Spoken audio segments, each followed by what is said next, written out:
வணக்கம். நம்ம சேனலுக்கு தொடர்ந்து ஆதரவளித்துக் கொண்டிருக்கும் நல்ல உள்ளங்களுக்கு நன்றி. தொடர்ச்சியாக ஆதரவு கொடுங்க. இன்றைக்கி ஆளுநர்கள், அதுக்கப்புறம் ஜனாதிபதி, இவர் 2 பேருக்கும் காலக்கெடு உச்சநீதிமன்றம் நிர்ணயம் பண்ணிச்சு. அதற்கு எதிராக இன்றைக்கி வழக்குகள்லாம் தொடர்ந்து ஜனாதிபதி அவர்களே உச்சநீதிமன்றத்தை கேள்வி கேட்குறாங்க. இப்படிப்பட்ட சூழ்நிலை இன்றைக்கி அரசியல் நிர்ணய சபை கூடிச்சு. அதில் எடுக்கப்பட்ட முக்கியமான விஷயம் என்ன? குறிப்பாக திமுகவுடைய எம்பியாக இருக்கக்கூடிய வழக்கறிஞராகவும் இருக்கக்கூடிய வில்சன் அவர்கள் ஒரு கோரிக்கையை வைக்கிறாரு. உடனே துஷார் மேத்தா ஒரு கோரிக்கையை வைக்கிறாரு. கடைசியாக பார்த்தா எல்லாருக்கும் நோட்டீஸ் கொடுக்க இன்றைக்கி உச்சநீதிமன்றம் உத்தரவிட்டிருக்கு. போகிற பாதை எதை நோக்கி போகிறது? எல்லாருக்கும் வெகுஜன மக்களுக்கு எழக்கூடிய சந்தேகம் என்னென்னா, எல்லாரும் அவங்கவுங்க வேலையை பார்க்கணும் சார், அதான். ஆனால் என்னென்னா, சாமானிய மக்களுக்கு ஒரு நியாயம், ஜனாதிபதிக்கு ஒரு நியாயம், ஆளுநருக்கு ஒரு நியாயம் அப்படின்னு இருக்கிறது சரியில்லை.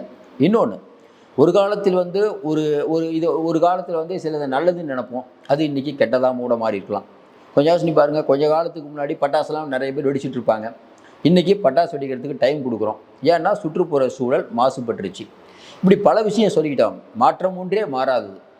அப்படிப்பட்ட சூழ்நிலையில் இன்றைக்கி ஜனாதிபதி, கவர்னர் இவங்கெல்லாம் ஏற்கனவே அரசியலமைப்பு சட்டத்தின்படி ஒரு பாதுகாப்பு வளையத்தில் இருக்காங்க. என்ன வேணால் பேசலாம், எது வேணால் பண்ணலாம், யாரும் இவங்களை கேள்வி கேட்க முடியாது. ஏன்னா ஜனாதிபதியாகவும் ஆளுநராக இருக்கவங்க உயர்ந்த மனிதர்களாக இருப்பார்கள். அவங்க மனம் விரிந்து இருக்கும் அப்படின்னு அப்போ இருக்கக்கூடிய அரசியலமைப்பு சட்டத்தை எழுதியவர்கள், நம்மளுடைய முன்னோர்கள் எழுதியிருக்காங்க. ஆனால் நடப்பது என்ன? ஐயா காமராஜர் மாதிரி இன்றைக்கி எத்தனை பேர் இருக்காங்க? கொஞ்சம் காந்தியடிகள் மாதிரி எத்தனை பேர் இருக்காங்க? இதை நம்ம பேசினா நிறைய டாபிக்ங்க. அப்போ இன்றைக்கி இருக்கக்கூடியவங்களுக்கு அதை கொஞ்சம் மாற்றணும். எப்படி மாற்றணும்? இப்போ ஈடிக்கு அரெஸ்ட் பண்ணுறதுக்கு அதிகாரம் இருக்கா? ஈடிக்கு சர்ச் பண்ணுறதுக்கு அதிகாரம் இருக்கா? அதுக்கப்புறம் பார்த்தீங்கன்னா ஈடிக்கு சீல் வைக்க அதிகாரம் இருக்கா? இப்படி பல விஷயங்களை உச்சநீதிமன்றம் கேள்வி கேட்டுகிட்டே இருக்குது. ஒவ்வொரு துறையும் பிஜேபி ஆட்சிக்கு வந்த பிறகு கேள்வி கேட்பது அதிகமாகிவிட்டது. இப்படிப்பட்ட சூழ்நிலையில் இன்றைக்கி ஆளுநர் அப்படிங்கிற ஒருத்தர் ஒரு மசோதா வாங்கி கிடப்பில் போடுறாரு அப்படின்னு தமிழ்நாடு அரசு முறையீடு பண்ணதுக்கு உச்சநீதிமன்றம் ஒரு வரலாற்று சிறப்புமிக்க தீர்ப்பு. ஏன் வரலாற்று சிறப்புமிக்க தீர்ப்புன்னா, ஒட்டுமொத்த பெரும்பான்மையான இந்திய மக்களின் எண்ணம் என்னென்னா, இன்றைக்கி ஆளுநர், அதே மாதிரி பார்த்திங்கன்னா நம்ம ஜனாதிபதி, இவர்கள் மீது மிகப்பெரிய அளவில் ஒரு கோபம் இருக்குது. ஒன்று வேணாம், தமிழ்நாட்டில் நம்ம ஆளுநர் வேணுமா வேணாமான்னு ஒரு கணக்கெடுப்பு நடத்துங்க. சங்கிகளை தவிர நமக்கு தெரிஞ்சு அதிமுக, திமுக, விடுதலை சிறுத்தைகள், எல்லா கட்சியும், விஜய் கட்சியிலேருந்து எல்லா கட்சியும் ஆளுநர் வேணாங்கிறது தான் பெரும்பான்மையான மக்களின் முடிவு. அது நம்ம தமிழ்நாடு ஆளுநர் மேலே கொள்ள புரியும். நம்ம மக்களுக்கு வெளுத்து விட்டுருவாங்க, அந்தளவுக்கு இருக்கும். ஏன்னா நாகாலாந்தில் இதே மாதிரி தான் அவர் பதவி விட்டு அவர் வெளியில் போகிறாரு. எல்லாம் பட்டாசு வெடித்து கொண்டாடுறாங்க. அவ்வளோ ரொம்ப நல்லவராக இருந்திருக்காரு அவர். இப்படிப்பட்ட சூழ்நிலையில் இன்றைக்கி உச்சநீதிமன்றம் இன்றைக்கி நடக்கும்போது கேட்குறாங்க. என்ன கேட்குறாங்க? இந்த மாதிரி இந்த வழக்கு வந்த உடனே நம்ம துஷார் மேத்தா அவர் என்ன கேட்குறாரு? மத்திய அரசுக்கு ஒரு நோட்டீஸ் கொடுங்க. ஏன்னா மத்திய அரசோட விளக்கத்தை கேட்காம நீங்கள் முடிவெடுக்கக்கூடாது.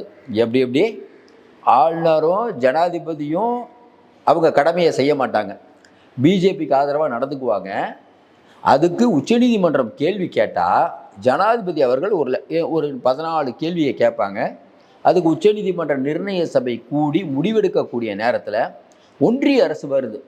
ஒன்றிய அரசு வந்த உடனே உச்சநீதிமன்றம் என்ன சொல்லுது? ஒன்றிய அரசுகிட்ட நாங்கள் நோட்டீஸ் கொடுக்குறோம், உங்கள் விளக்கத்தை கொடுங்க அப்படின்னு சொன்ன உடனே தமிழ்நாட்டில் இருக்கக்கூடிய வில்சன் அவர்கள் ஒன்றிய அரசுக்கு மட்டும் இல்லை, எல்லா மாநில அரசுக்கும் நீங்கள் நோட்டீஸ் கொடுங்க, எல்லோரும் வரட்டும். அதுவும் இல்லாமல் இந்த ஒரு விஷயத்தை ஒரு காலதாமதம் செய்யக்கூடாது, இதுக்கு ஒரு நிர்ணயம் பண்ணுங்கள், ஒரு டைம் ஃப்ரேம் நிர்ணயம் பண்ணுங்கன்னு கேட்குற நல்ல விஷயம்.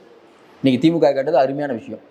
இன்னொன்று, பெரும்பான்மையானவருக்கு என்ன சந்தேகம்னா, ஏங்க உச்சநீதிமன்றம் எல்லா ஸ்டேட்டுக்கும் நோட்டீஸ் கொடுத்துட்டா இன்றைக்கி இந்தியா முழுக்க பார்த்தீங்கன்னா பிஜேபியுடைய தோழமை கட்சிகள், அதாவது அடிமைகள் ஆடுறது தான் நிறையா ஸ்டேட் இருக்குதே. அப்போ பெரும்பான்மையான ஸ்டேட்டு ஆளுநர் ரொம்ப ரொம்ப நல்லவர், ஜனாதிபதி ரொம்ப ரொம்ப ரொம்ப நல்லவர், அப்படி தானே அறிக்கை கொடுப்பாங்க. அப்போ உச்சநீதிமன்றத்தில் இந்த வாதம் அப்படிங்கிறது ஒன்றிய அரசுக்கு சாதகமாக தானே போகும் அப்படின்னு கேள்விகள் வைக்கிறாங்க. ஒரே விஷயந்தான், சிம்பிளாக புரிஞ்சுக்கலாம். சட்டம் என்னது? 1000 குற்றவாளிகள் தப்பிக்கலாம், ஒரு நிரபராதி கூட தண்டிக்கப்படக்கூடாது, அதுதான் நம்ம சட்டம். அப்போ எப்படி இது போகும்? சட்ட நிபுணர்கள் சொல்கிறாங்க, இல்லைங்க, ஒரு ஸ்டேட் அப்ஜெக்ட் பண்ணாலும் இது பிரச்சனை தான். தமிழ்நாடு, கேரளா, தெலுங்கானா, மேற்கு வங்காளம், இமாச்சல பிரதேசம், அதுக்கப்புறம் பார்த்திங்கன்னா நம்ம பேர் என்ன இன்னொருத்தர், இந்த மாதிரி நிறையா இன்னும் 2 பேர் இருக்காங்கன்னு நினைக்கிறேன் வேறு ஸ்டேட்டில். இவர் இன்னொன்று அஸ்ஸாம் இல்லை, நாகாலாந்தோ மணிப்பூரோ. இங்கே இருக்கக்கூடிய சிஎம்ஏ பிஜேபி அப்படிங்கிற ஒரு கட்சி இந்த விஷயத்தை எதுக்குறாரு. அவர் கொஞ்ச நாளைக்கு முன்னாடி தேர்தல் நடக்கும்போது மோடியுடன் ஒரே மேடையில் நான் பங்கேற்க மாட்டேன் அப்படின்னு சொல்லி, உங்களுக்கு தெரியும் அந்த மேடையிலலாம் இருக்கும்போது கிறிஸ்டின் பாதியார்லாம் உட்காந்துருப்பாங்க. அதுக்கப்புறம் மோடி வந்து எங்கள் கூட்டத்தில் பங்கேற்றால் இருக்கிற ஓட்டு கிடைக்காதுன்னு மோடி கூட அவர் பிரச்சாரத்தை தவிர்க்கிறார்.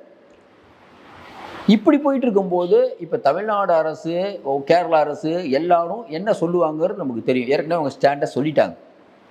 அப்போ இது எங்கே கொண்டே முடிய போகுது? உச்சநீதிமன்றத்தில் வந்து இன்றைக்கி நோட்டீஸ் அனுப்பின உடனே எல்லா மாநில அரசுக்கும், இப்போ ஏற்கனவே வந்து முதலமைச்சர் கடிதம் எழுதி நிறைய விஷயம் நம்ம பார்த்துருக்கோம். அரசியல் நிர்ணய சபையில் இதற்கு முன்பு இதே மாதிரி என்ன வழக்கு வந்தது, என்ன தீர்ப்பு கொடுத்தாங்க, பழைய வரலாறுலாம் ஆராய்ஞ்சோம்னா உச்சநீதிமன்றம் ஒரு விஷயத்தை முன்னெடுக்குது. என்ன விஷயம்?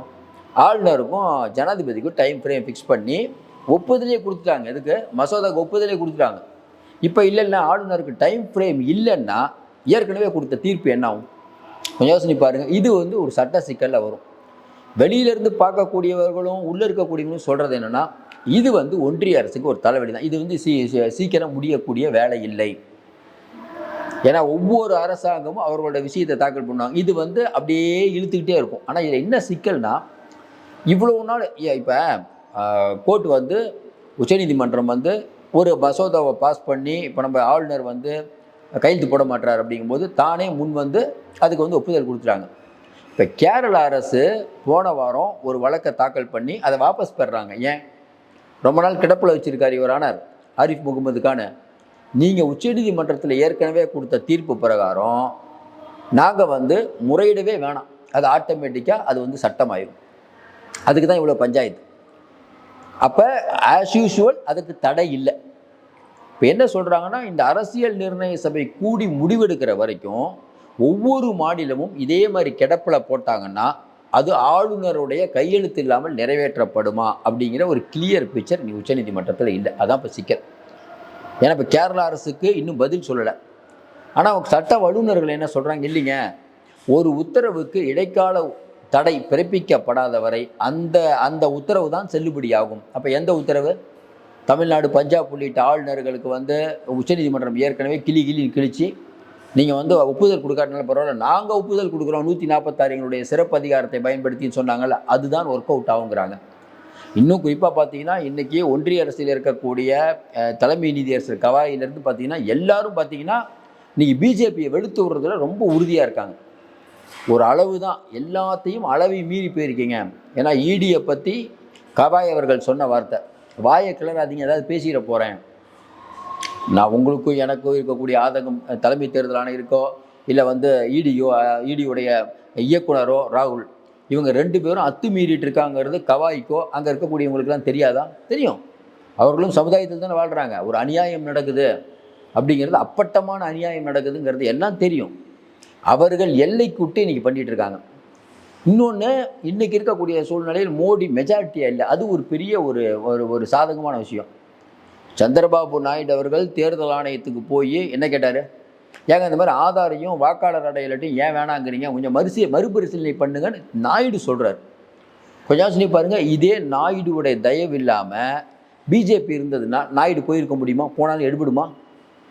ஏழையின் சொல் அம்பலம் ஏறுமாங்கிற மாதிரி. ஏன் நிதிஷ்குமார் போல? நிதிஷ்குமாருக்கு தெரியும் நம்மளை பிஜேபி ஜெயிக்க வைக்கிறதுக்கு ஏகப்பட்ட தில்லாலங்கடி வேலை பண்ணுறாங்க, நம்ம எதுவும் தலையிடக்கூடாது, அவர் அமைதியாக இருக்கார். ஜெயபிரகாஷ் நாராயணா வழிவந்தவர்னு சொல்கிறாரு. எந்த நிலைமைக்கு ஆகிட்டாருக்குமோ ரொம்ப வருத்தமாகுது. கேட்டால் அவர் உடம்பு சரியில்லைங்கிறாங்க. உடம்பு சரியில்லாம் வீட்டில் ரெஸ்ட் எடுக்கணும் சார், எதுக்கு சார் தேவையில்லாமல் இந்த போஸ்ட்டில் உட்காந்துக்கிட்டு? கொஞ்சம் யோசனை பாருங்கள். அப்போ இன்றைக்கி உச்சநீதிமன்றம் எல்லா மாநில அரசுகளுக்கும் ஒரு நோட்டீஸ் கொடுத்தது ஒரு நல்ல விஷயமாக தான் பார்க்குறோம். மறுபடியும் சொல்கிறேன், இந்த விஷயத்தில் வந்து நமக்கு தெரிஞ்சு பின்வாங்கிறது மாதிரி ஐடியாவே இல்லை. ஏன்னா உச்சநீதிமன்றம் வந்து ஒரு ஒப்புதல் கொடுத்ததுக்கப்புறம் அது மறுபடியும் திருத்துச்சுன்னா அதில் இன்னும் நிறையா பிரச்சனை இருக்குது.